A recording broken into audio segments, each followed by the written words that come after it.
అందరికీ నమస్కారం.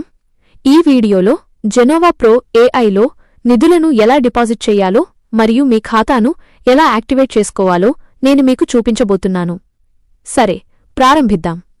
ముందుగా మీ జెనోవా ప్రో ఏఐ డాష్బోర్డ్లోకి లాగిన్ అవ్వండి. మీరు లాగిన్ అయిన తర్వాత డిపాజిట్ ఎంపికపై క్లిక్ చేయండి.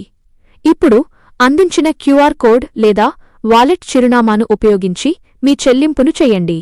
ఈ ఉదాహరణలో మేము $100 డిపాజిట్ చేశాము.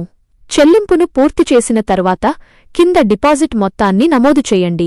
తర్వాత మీ లావాదేవీ ఐడిని పేస్ట్ చేయండి. ఇప్పుడు మీ లావాదేవీకి రుజువుగా చెల్లింపు స్క్రీన్షాట్ను అప్లోడ్ చేయండి. రిమార్క్స్ ఫీల్డ్లో కేవలం డిపాజిట్ అని టైప్ చేసి ఆపై సబ్మిట్ బటన్పై క్లిక్ చేయండి. చాలా బావుంది. మీరు చూస్తున్నట్లుగా మీ ఫండ్ అభ్యర్థన విజయవంతంగా సమర్పించబడింది. సరే పై క్లిక్ చేసి మీ డిపాజిట్ ప్రాసెస్ అయ్యే వరకు సుమారు 2 నుండి 5 నిమిషాల పాటు వేచి ఉండండి. ఆ తర్వాత 3 చుక్కల మెనూపై క్లిక్ చేసి మీ డాష్బోర్డ్కు తిరిగి వెళ్ళండి. కిందికి స్క్రోల్ చేయండి. మీ డిపాజిట్ వాలెట్కు $100 విజయవంతంగా జోడించబడినట్లు మీరు చూస్తారు. ఇప్పుడు ఖాతాను యాక్టివేట్ చేద్దాం. పైకి తిరిగి వెళ్లి బై ప్యాకేజ్పై క్లిక్ చేయండి. మీ యూజర్ ఐడి ఆటోమేటిక్గా కనిపిస్తుంది. మీ ప్యాకేజీ మొత్తాన్ని నమోదు చేయండి. రిమార్క్స్ ఫీల్డ్లో ఐడి యాక్టివేషన్ అని టైప్ చేయండి.